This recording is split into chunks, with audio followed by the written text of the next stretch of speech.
Right.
Okay. We're ready to roll. Okay, so we're about a minute out from getting started. If everybody would just go ahead and mute your mobile devices, and if you're going to be presenting, if you're planning on sharing a screen or anything like that, please make sure that you've got your alerts turned off on your computer.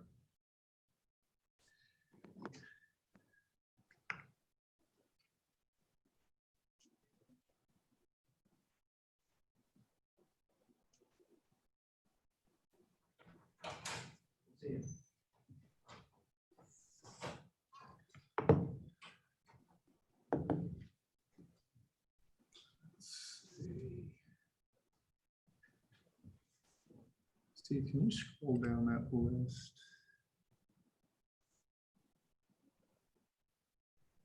Looks like that's all of them. Okay, thanks. So everybody's not with us. Yeah, these folks here too. I don't know why.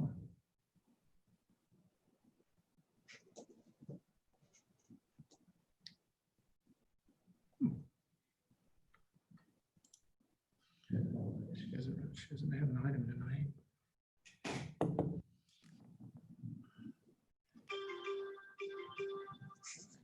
Ready?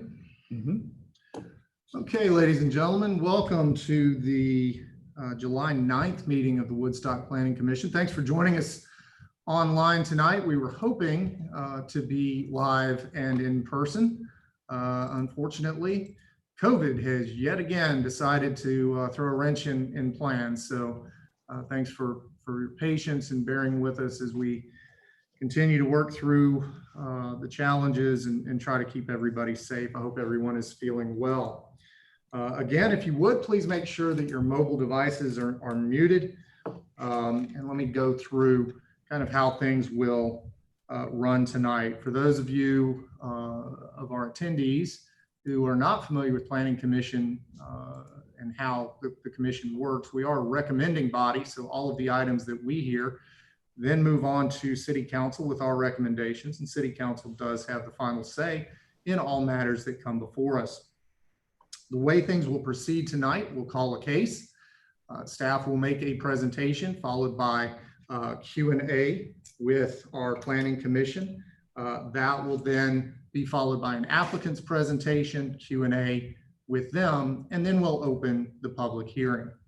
Public hearing speakers are limited to a maximum of 3 minutes per speaker. We do ask that you try to abide by that. We will keep an eye on it. If anything starts to run too long over, I will ask that you stop your comments and wrap things up.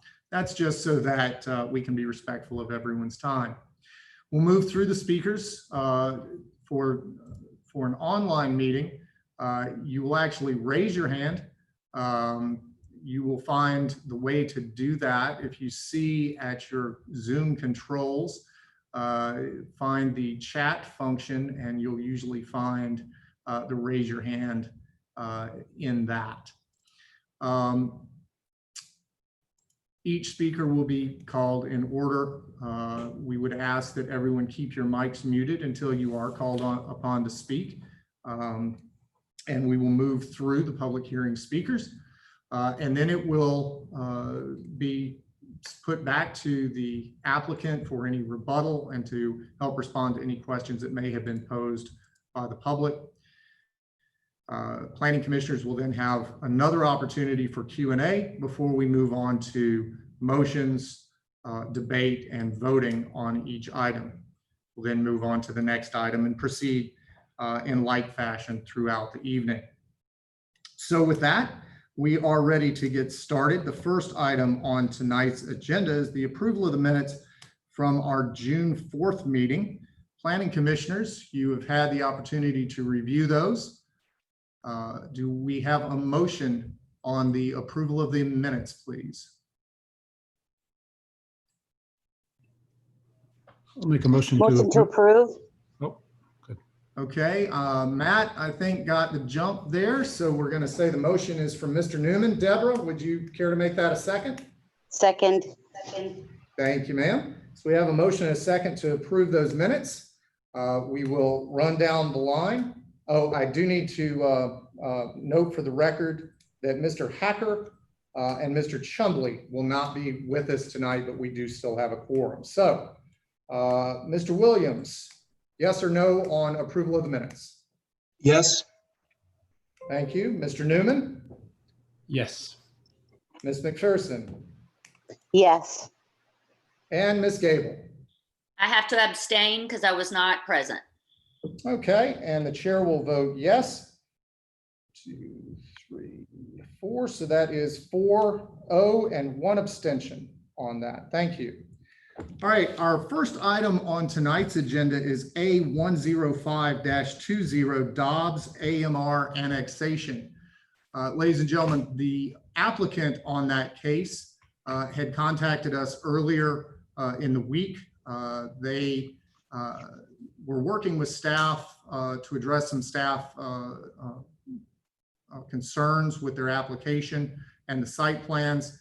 They did make adjustments to that site plan. However, staff had not had sufficient opportunity to review that. So the applicant has requested deferral of that item. Unfortunately, because it had already been advertised, our protocols and procedures require that the Planning Commission consider whether or not to allow that item to be tabled. So I'll open the floor at this time if someone is interested in, if a commissioner is interested in offering a motion to table, we'll consider that at this time. I'll make a motion to table. Okay, thank you, Ms. Gable. Is there a second on the motion to table? Second. Second from Ms. McPherson. That is an undebatable motion. So Mr. Williams, yes or no to table? Yes. Mr. Newman? Yes. Ms. McPherson? Yes. And Ms. Gable? Yes. And the chair will likewise vote yes. So that vote is unanimous. That case is tabled and will be moved to a later Planning Commission agenda. August 6th specifically. I'm sorry, Katie? It will be on the August 6th agenda for sure. Okay, thank you. The August 6th agenda. All right, so we'll move forward to case Z133-20 Ridgewalk Apartments. Ms. Carruthers, this is your item. Hey everyone, thank you, James. This is, like you said, Z number 133-20 Ridgewalk Apartments. Maybe if we could zoom out on our slides a little bit. Maybe I'm just seeing it differently. No. There we go. Awesome. Thank you. Next slide, please. And this is just our quick overview. As always, this is Ridgewalk LLC, the owner applying, represented by Kathy Zickert. We have her here with us tonight over at 1 Elena Way for rezoning. Next slide, please.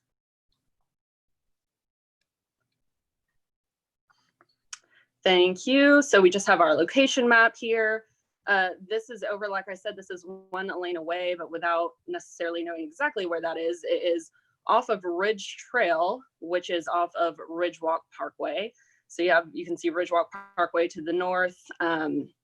This is zoned light industrial with tech park overlay. That is the zoning on this. And if you'll go to the next slide for me. I do want to actually point out before we completely go to the next slide, during public input, we had a lot of neighbors show up that were thinking that this was a different property further down on Ridgewalk Parkway. Just the way that the parcels lined up, the people who were notified were more over towards Deer Run. So there was a little bit confusion on the location. So I just want to get that pointed out straight and clear. This is over east of the outlet mall.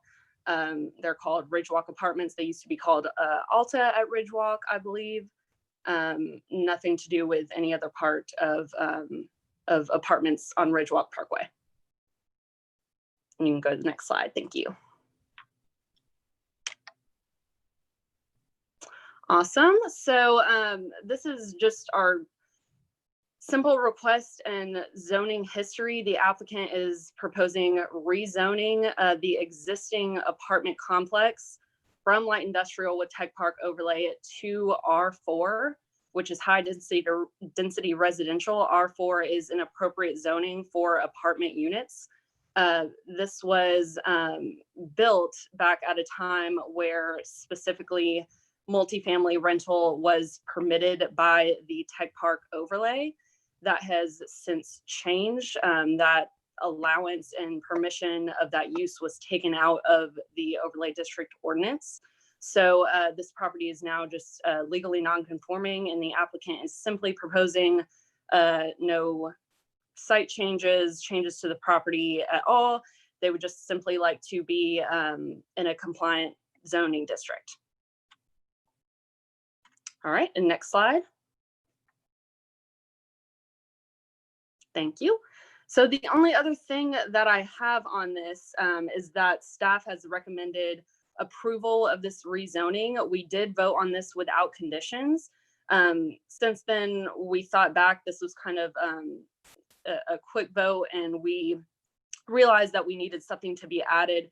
The point, I believe, of their application is to come into just full zoning conformity, and we want to make sure that we bring in the site as it is on this exhibit. This is their survey site plan that we have here. We want to make sure that all of that is brought in with this rezoning so that they're in full compliance.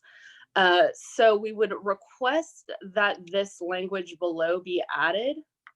Let me see if I can zoom in to read here. This says, as long as the residential multifamily rental use remains, the site and structures on the premises attached as Exhibit C here shall be legally conforming. The premises may be modified through development and redevelopment substantially similar to the current design. And then all development and redevelopment activities shall adhere to the requirements of the R4 zoning district.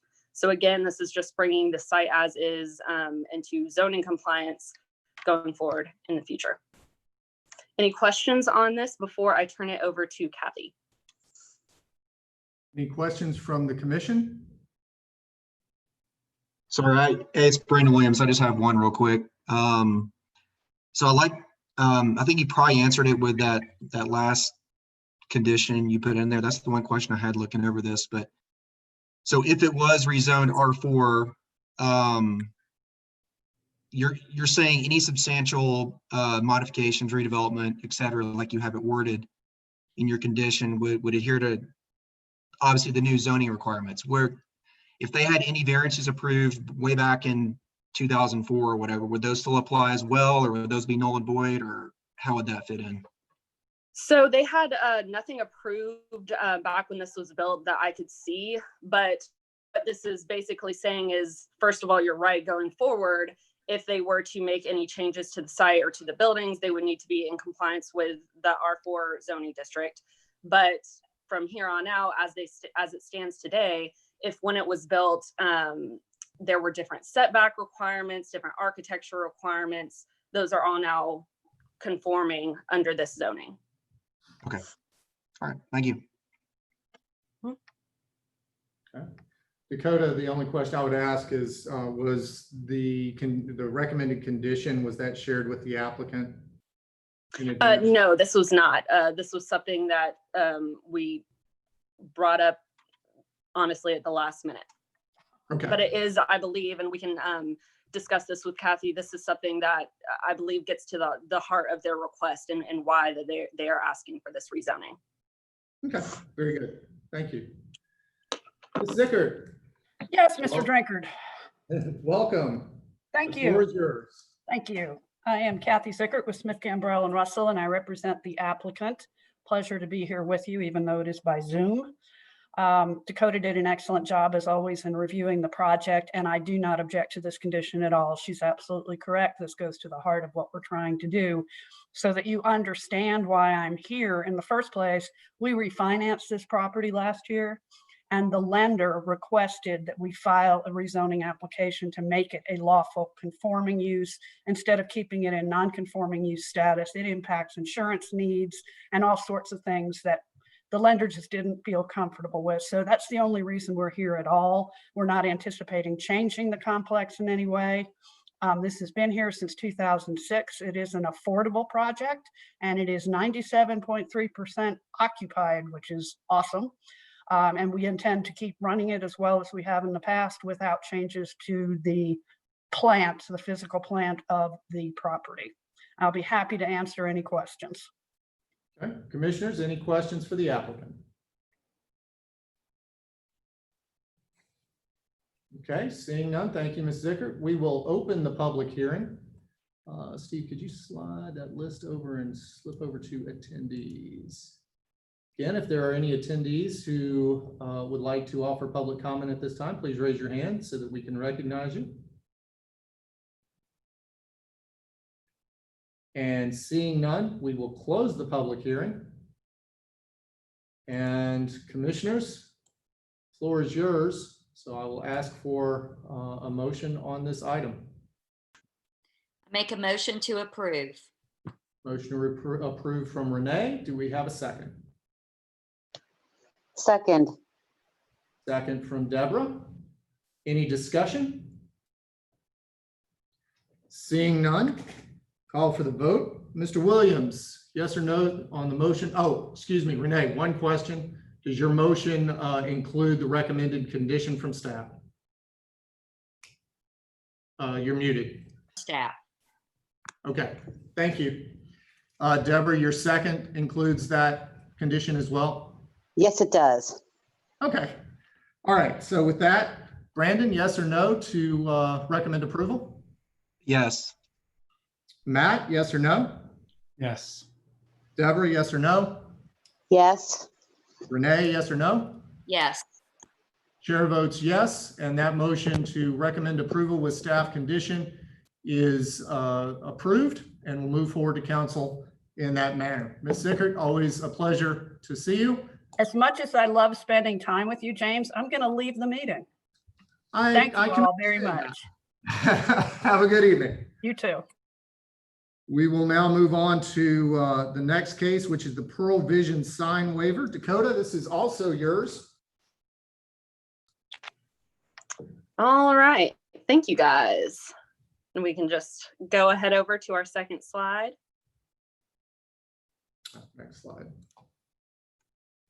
Thank you. Okay, so quickly here, just got our general information. You can see our zoning map here. This is general commercial with gateway overlay. It is 2360 Town Lake Parkway, Suite 104. So this is one tenant in a multi-tenant building over here on Town Lake Parkway, just right after the split. Next slide, please. Thank you. So with the request here, we have a code section which says, if a building houses more than one business, building signs shall be limited in number to one sign per business on each wall, with the limit of 2 building signs per business per building. So this tenant is requesting 3 signs for their business in this multi-tenant building. And you can see the sign down here below. They've already submitted and been approved permit applications for their first 2 signs. So this is the 3rd that they are requesting the waiver for, that they would like to put up with those other signs. I believe the other 2 are already installed there. Staff is in favor of this overall, and I'll show the sign location in just a moment to explain our comments here. Staff is in favor. The tenant space does have 3 walls. The building is angled in such a way that gives this tenant space specifically 3 walls on the front, where you have Town Lake Parkway on one side, and then kind of a catty corner space, and then the main parking area on the other side. It's visible from all angles there. And then we do know that the tenant beforehand did have 3 building signs here. I believe that this was before our code has changed. I did not find any waivers on that one beforehand. And then we did also, just so that you are aware, we granted a 3rd building sign for a business in this building. It's a different tenant space. It was an issue of visibility with being very all the way down on the side of the building. And if you'll go to the next slide, I can kind of give you a little bit of a description of this building. So the first photo, you can see their proposed sign on the wall. And then in the second photo, you can see this tenant space, how this building is kind of in an L shaped, and this tenant is at the point of that. So they've got 3 different walls that are all visible to the public, to the street, and to this parking area. And this tenant space that I was referencing before that was granted a sign waiver is all the way at the corner end, if you can see that, where visibility was a bit limited. So that was a differing reason.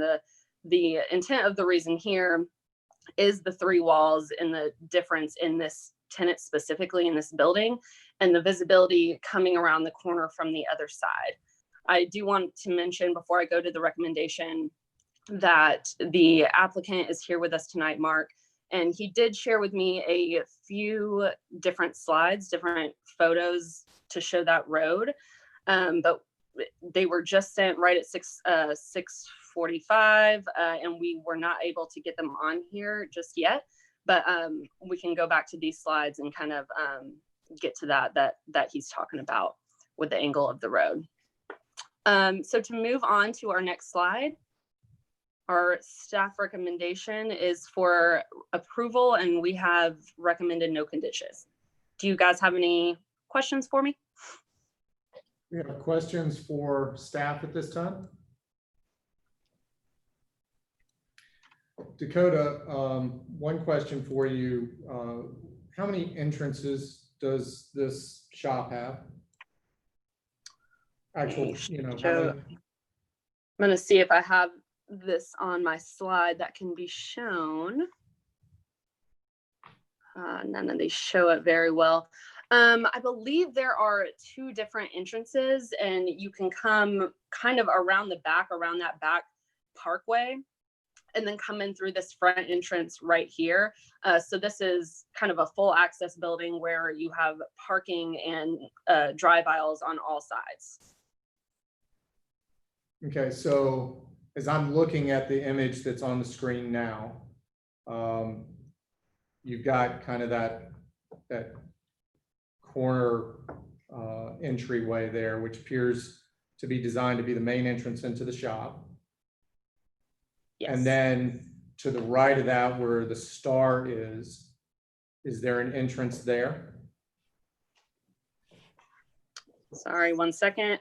My computer's being a little bit slow. Let me go back. And this may be questions better asked to Mark, and perfectly fine for you to tell me that. Yeah, maybe. I want to say, and he had this actually pulled up on his. Give me 1 second. Because I've just realized where I can find this answer. Yes, so you can actually turn back before, if you're familiar with the location, before you get to the Wendy's, and kind of go around that side and get into that back parking area where you can see that star location that you pointed out, and then you can come in through that front entrance there. Okay, thank you. All right, no further questions from commission. We'll move on to the applicant. Mark? Good evening. My name is Mark Cass, and I'm the owner of Big Mouth Signs. We do the signage for the Pearl Vision owner at that center and at a variety of locations around the city. Again, appreciate the job Dakota and the staff has done in putting this together. You guys are great to work with. We operate off of the east side of town, and the city of Woodstock is great overall to work with. So appreciate that very much. The comments that I would add, first of all, to clarify the main entrance, what I would call the dog ear of the L shape that Dakota mentioned. There is a double door entrance there. As you go along the side of the building in the illustration that was up just previously, there's a blue and red sign that is an insurance company sign. I believe it's Nationwide or another insurance company. Their sign is actually partially over the space for Pearl Vision. In other words, it extends halfway through through the third section. However, their sign is again centered in that section, even though their sign covers part of the Pearl Vision space.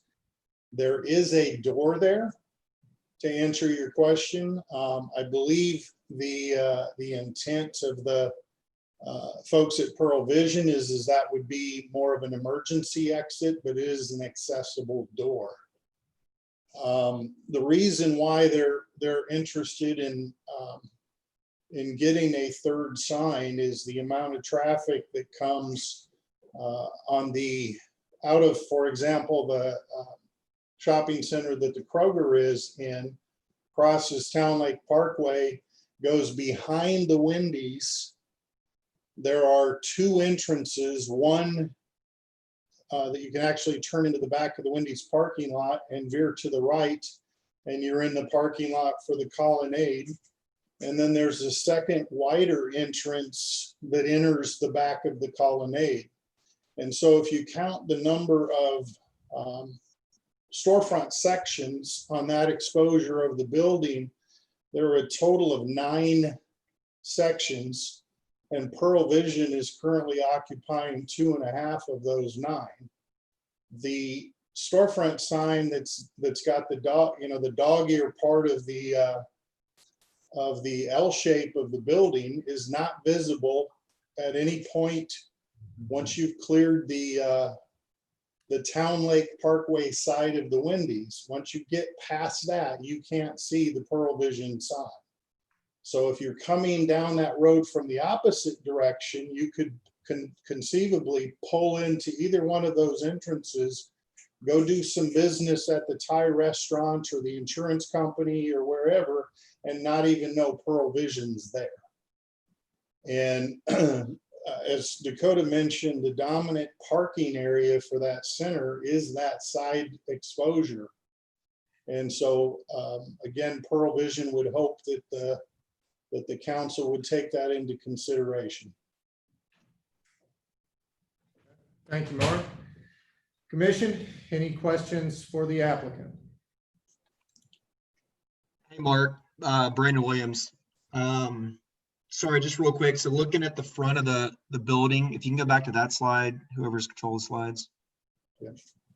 Yeah, so kind of like, so is your plan currently right now to have one or a medical weight loss, or yeah, if you go back up, there you go.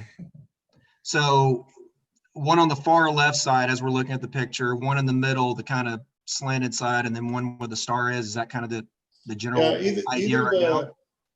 either where the star is or the next section to the right, closer to that blue and red sign. The owner of Pearl Vision has kind of went back and forth a little bit. And obviously we haven't, finalized a sign permit application for this exposure pending the outcome of this waiver hearing. He's kind of went back and forth as to which of those two sections that he would be most interested in putting the sign in. Again, all dependent on, from some angles, it's better to be where the star is. From some angles, it's better to be where to the right of where the star is. But it would be one of those two slots. Okay, and then the other two would be obviously on the far side of the building, and then with the other one being in the middle there is the idea? The red sign that says nails, Mm-hmm. there's currently a sign just to the right in that empty slot there. There's currently a Pearl Vision sign there that fronts Okay. Town Lake Parkway. And then above what looks like a for lease banner, that's the main entrance. Where the other sign would be. Yeah, that's where they currently have a sign there. But again, that sign's not visible at all. If you're going from Kroger to Wendy's, once you get past the Wendy's, you can't see that at all. Okay. Or if you come from the backside, you also can't see it at all. All right, thank you. Thank you. Any additional questions for the applicant? All right, seeing none, this item is not a public hearing item. So commissioners, what is your pleasure? I make a motion to approve staff recommendation. Motion to recommend approval was as recommended by staff from Renee. Do I have a second? Second. Second from Matt. Do we have discussion on this item? I just want to say this is in my part of town and totally get why the applicant is asking for this third sign. And I'm fully supportive of it, just as I was for the last waiver we did in the same strip shopping center for the Thai restaurant. Thank you. Okay. I'll just note, I understand the unique configuration of this particular building and the out parcels. Renee will remember that I voted in opposition to the previous case in this center. I just did not see a true hardship to support a waiver.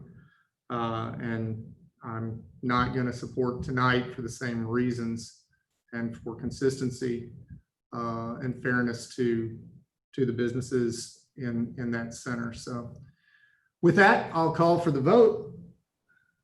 Mr. Williams, yes or no? Yes. Mr. Newman, yes or no? Yes. Ms. McPherson, yes or no? Yes. Ms. Gable, yes or no? Yes. And the chair will vote no.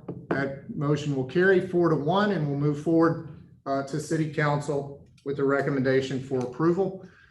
Mark, good luck to you with City Council. Appreciate your business here and what you're doing for the other businesses in the city. And on a totally unrelated and unrequested note, great name for a sign company, man. Thank you very much. And I appreciate this process.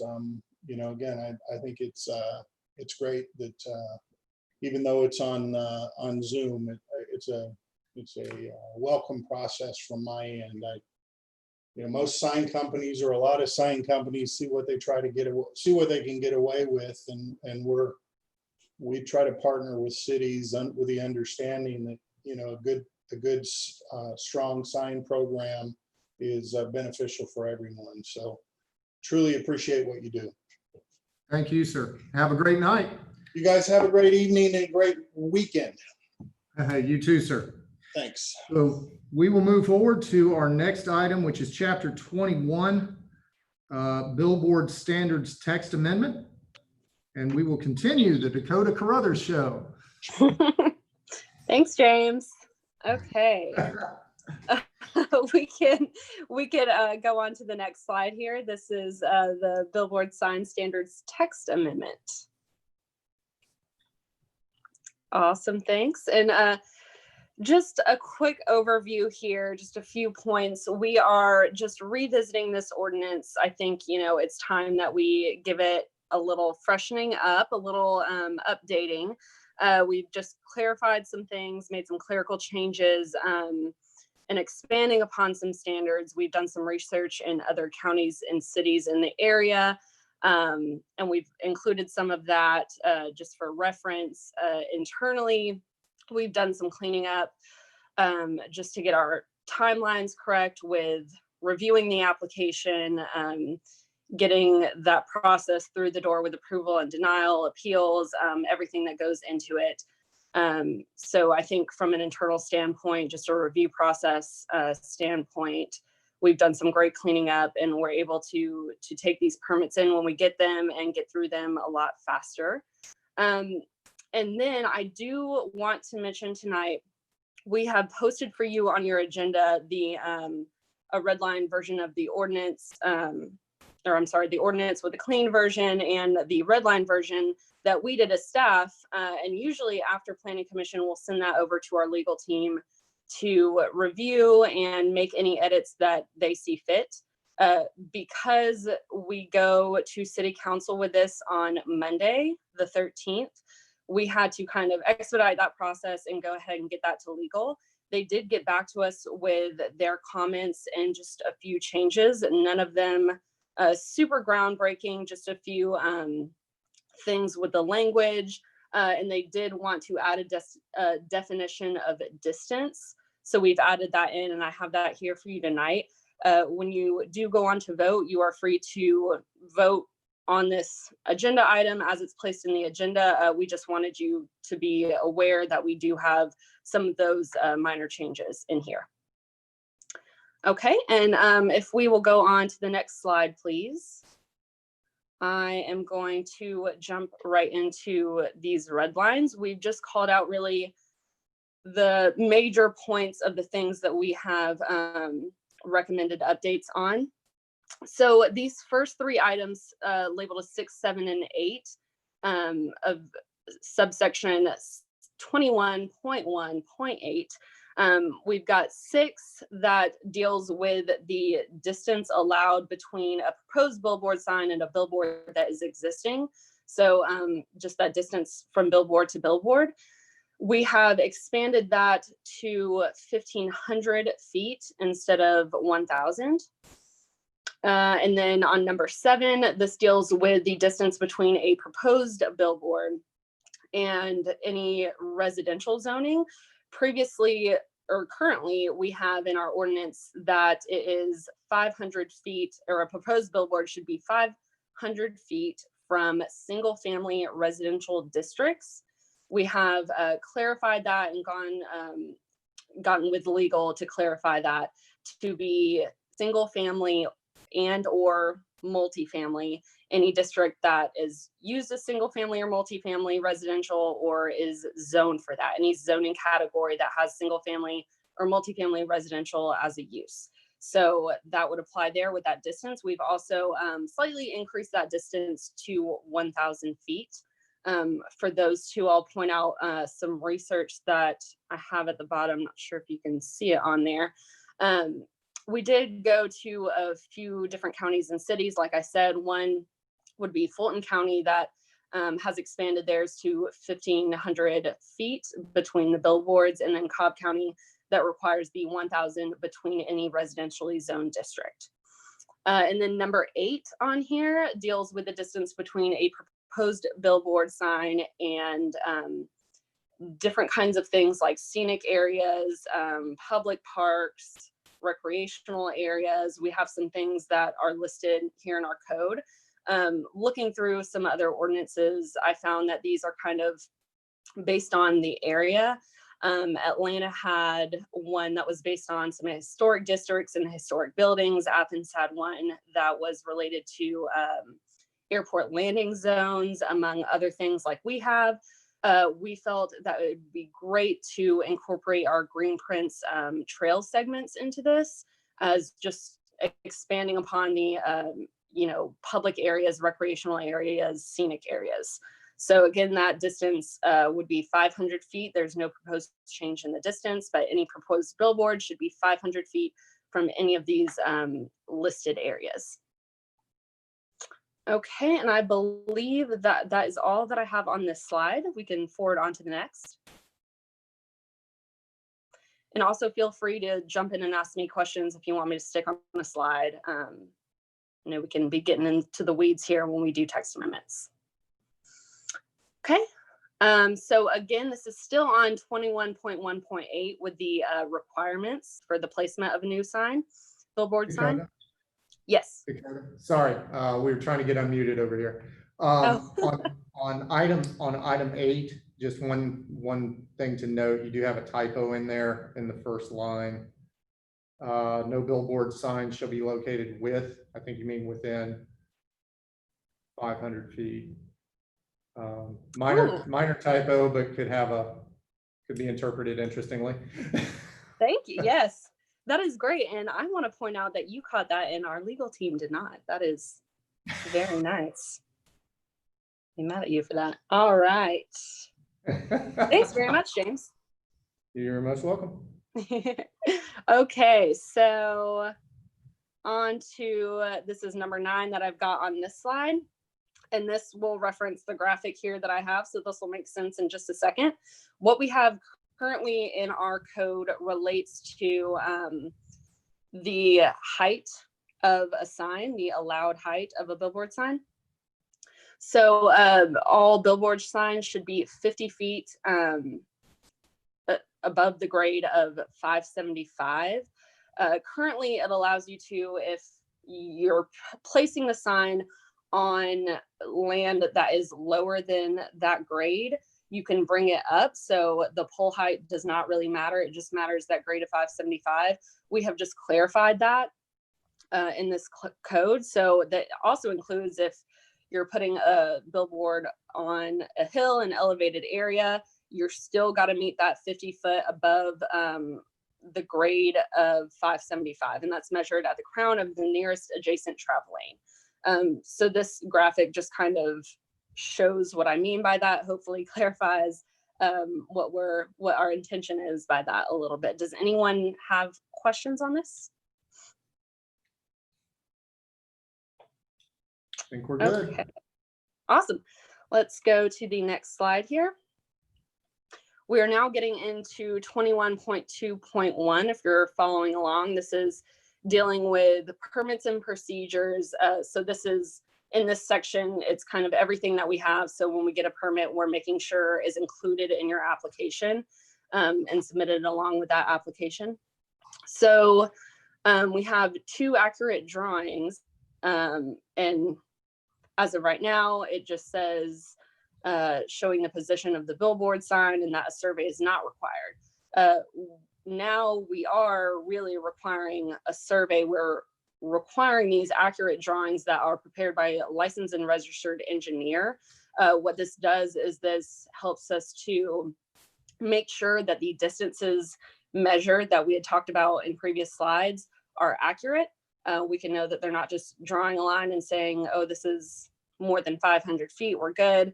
Of course, we check that, but it kind of saves a lot of time on that end to have it be done by a registered engineer. It can be done on a survey. We can check those distances. And then for D, this clarifies and expands upon our standards for a site distance diagram to be submitted with the application.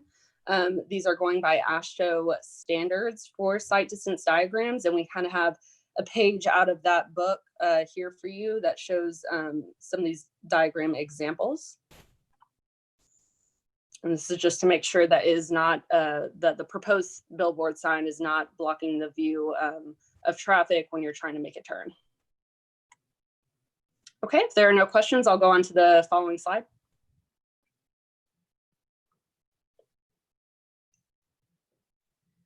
Okay, this is the last thing that I have here. This is a whole new addition. So subsections 5 through 9 really get into the timeline of the process. So an application is submitted. We have a certain amount of days to review and respond to that application by certified mail. If it is denied for any reason, they have 10 days to appeal. And then so on and so forth. So there's really a timeline that we're put on once these are applied for, and with the intensity of kind of the things that staff needs to review and go through. We wanted to add in number 9, which really what it does is secures the timeline and says that if you're not appealing within that 10 days, you cannot just say, I'm not appealing, I just want to revise the application. So this keeps an applicant from submitting a new application and a new application and a new application back to back to back that are for the same proposed sign on the same property. It really requires you to keep on this timeline. It requires the applicant to keep on this timeline, just as staff is keeping on this timeline. And it really cleans this up. And this has been looked at and approved by legal in this way. And that is all the slides that I have, and I'm happy to take any questions on this. Commissioners, do we have any questions for staff? All right, seeing none, we will open the public hearing. Steve, if you could slide over the participants bar and switch to attendees. Do you have any member of the public who wishes to speak on this item? If so, please raise your hand. And seeing none, we will close the public hearing. Commissioners, what is your pleasure? I make a motion to accept staff approval or staff recommendation. Okay, motion to approve from Renee. Do I have a second? Brandon Williams, a second. Okay, thank you, Brandon. Second from Brandon. Any discussion? Seeing none, proceed to the vote. Brandon, yes or no? Yes. Matt, yes or no? Yes. Deborah? Yes. Renee? Yes. And chair votes yes, that is unanimous. Dakota, nice work. Appreciate your effort on that, as well as the other cases tonight. Good job. We'll move on to announcements and informational items. Mr. Day, am I pitching to you, or I know Paris has been working on some things that we want to hear from tonight as well. Yes, sir, Mr. Chairman, and I'm gonna turn it over to him right now. Of course, y'all know Paris Collins is interning with us this summer from the University of Georgia. He's working on his degree in the Terry College of Business, going into real estate. So we're showing him this side of the business on the government side. So he's been working on something he's going to share with you. And after he's done, Katie does have a few announcements. Excellent, thank you.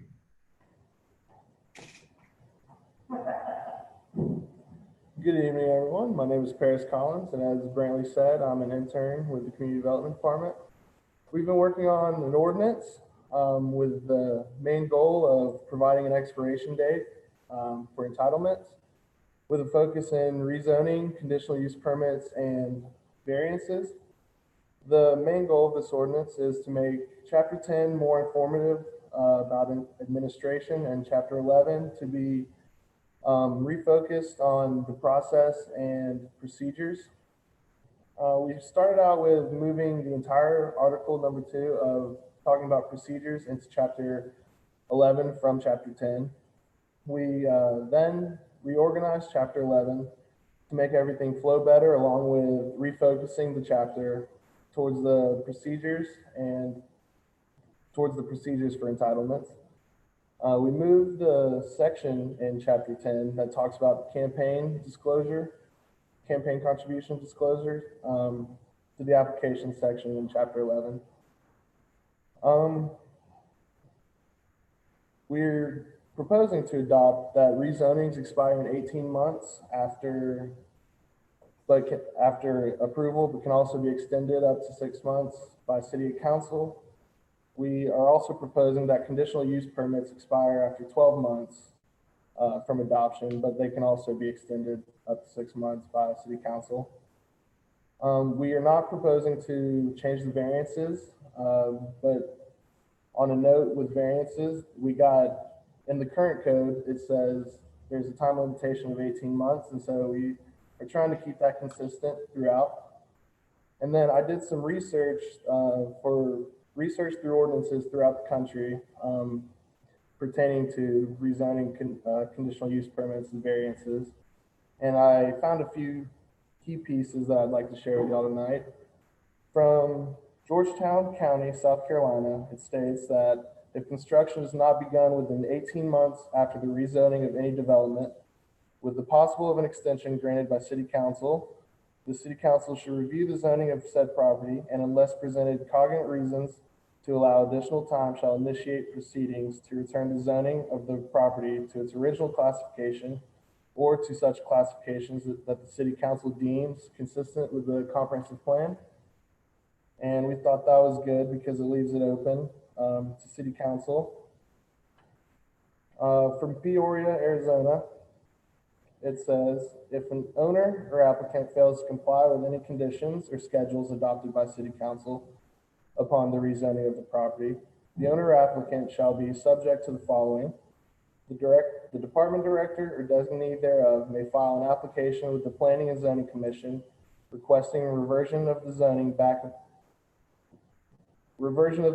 based upon the applicant's failure to comply with the adopted conditions for the rezoning.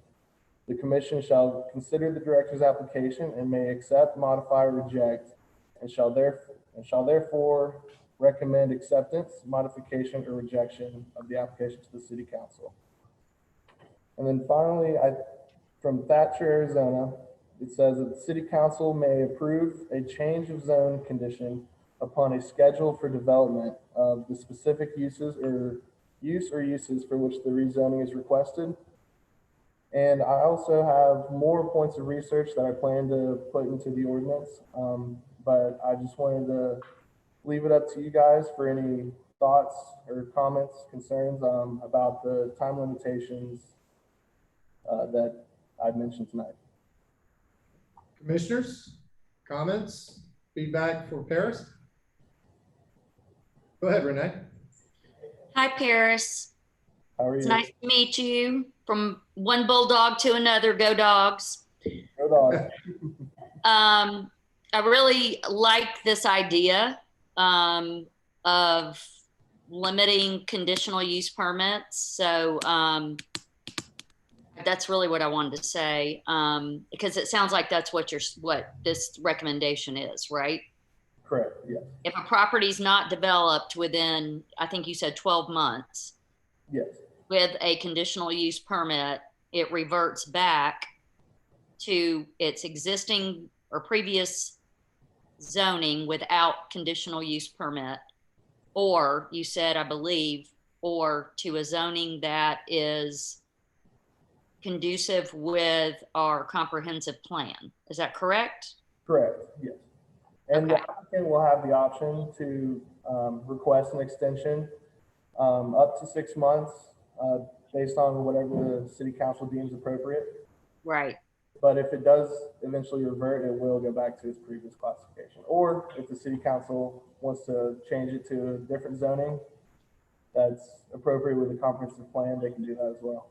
Right. So, and this reminds me of a case recently where we gave a conditional use permit against my vote.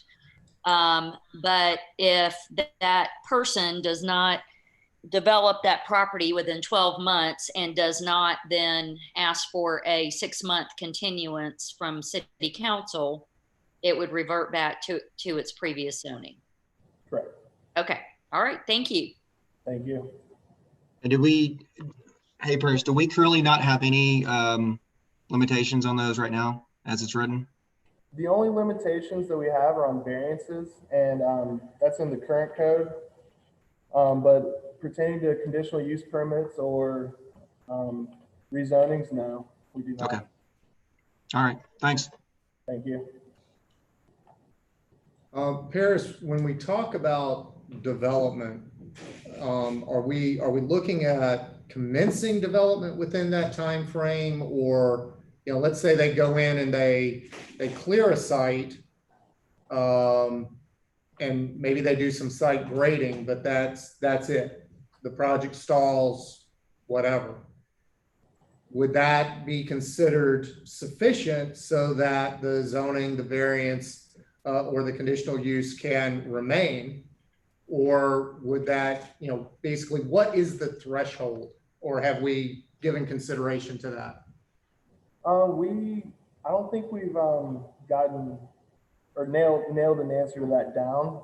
We're trying to find a good way to establish progress, because we want to prevent someone going out there on the last day and putting a shovel in the dirt and saying that's progress. And so we're trying to kind of nail down exactly what we mean by progress. Right. Yeah. It may be that we want to look at actual installation of some form of infrastructure or something like that. But okay, good. I'm glad to hear we're looking at that, because what you're describing, I've seen that done in some locations. Developers can be pretty cunning in how they can game a system sometimes. Absolutely. And there is another research point that has, it mentions something to do with building permit or, I can actually find it, with a building permit or an approved site plan. And so we thought that was a good kind of starting point. But like I said, we're trying to nail down exactly what, because we want to prevent developers just leaving the land. Very good. Well, sounds like you've done some good work there, good research. Appreciate the time and effort you've put into that. Keep up the good work, man. Thank you, guys. Thank you. Hello, everybody. So just a note about that with the conditional use permits. I'm really excited about this ordinance. This is my first time hearing Paris really talk about the whole thing, even though I knew we were doing an ordinance like this. But how we've handled it in the past has really been case by case with each conditional use permit as it came up. Like sometimes we would include a sunset in the condition and sometimes we wouldn't. But like James was just talking about, it's really hard to write bulletproof condition language, without like a lot of time to have attorneys review that and to figure out what it should be, like the kind of research Paris is doing. So this is really going to be good. So aside from that, really the only update I have is that we had our site visit with Georgia Tech for the Smart Woodstock project, and it was awesome. It went off without a hitch. We had 2 sessions. It was like an almost all day kind of event. We had a morning session and an afternoon, and we had a panel session in the morning with Jeff, Cody, and Colin Ake, Jeff Moon, Cody Thigpen, and Colin Ake. And they just did great. They were so knowledgeable. And then in the afternoon, we had a panel with Brian Brantley and Rob Hogan, and it was awesome. So I want to thank everybody that helped with that. But, we really showed off to Georgia Tech something fierce. It was great. So I've got the video. If anyone wants to look at it, I can send you a link to the Google Drive so you can download it, because it's a huge file. But it was like all on a Zoom call. So and Katie was like handling the tech behind the scenes, Katie Leggett, and it was just really great. So yay, big success there. The project is moving right along, and it should be complete by I think. Well, I don't have an exact date yet, but the project ends in September, but our project is going to be complete earlier than that. So yeah, and we have an intern from Georgia Tech that's working remotely right now because of the pandemic, but she is doing a great job. And actually her last day is going to be on, I think, August 7th, which is a day after your next meeting. And she's going to do a presentation of the culmination of her work sometime during the day, and it'll be over Zoom. So I'm going to invite you guys if you want to come, and it'll just be a pretty short presentation, but she would love to have an audience to kind of hear, the work she's been doing this summer. And it's really good. She's evaluating crosswalks for potential in-pavement illuminated crosswalk technology. So it's really exciting, some of the work that we've been doing. Yeah, it's awesome. Thanks, Renee. So that is it for my update. Brantley, do you have anything to add back there in the chambers? I'm assuming, there you are. Thanks, guys. Thank you, Katie. Hey, no, I don't have anything additional to add. Commissioners, we did have a deadline on Monday for zoning applications. I believe we received 3 or 4, so we're still seeing business moving forward. Permits are still very productive. Sites are still very productive. Still moving business forward. So we'll look ahead to, I think it's August 6th, to the next meeting, and we'll probably begin talking to you soon about that agenda and what that format looks like as well. But thank you thanks again to Steve and Cody and James and the Planning Commission, everyone participating tonight on this hybridized format. So we appreciate that. Thank you to everybody on city staff. You guys continue to impress and impress other communities as well. There's a lot of eyes on what is going on here in Woodstock, and it's great to see this community continue to lead and set a standard for others to chase. So that's great to see.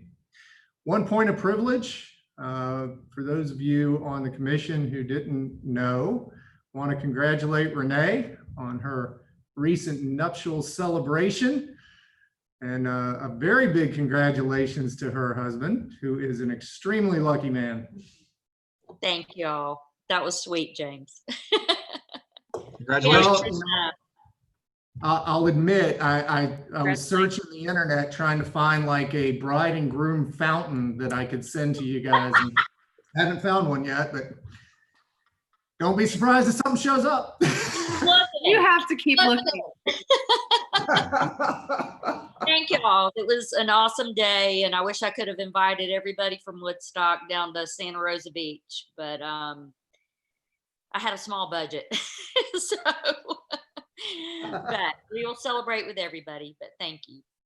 You're most welcome. Commissioners, thanks for your time. Does anyone have anything they wish to add? Seeing none, thank you again to everyone, and have a great night. Be safe out there, and hopefully we'll be able to meet in person at some point this year. Good night. All right. Thanks, everybody. See you.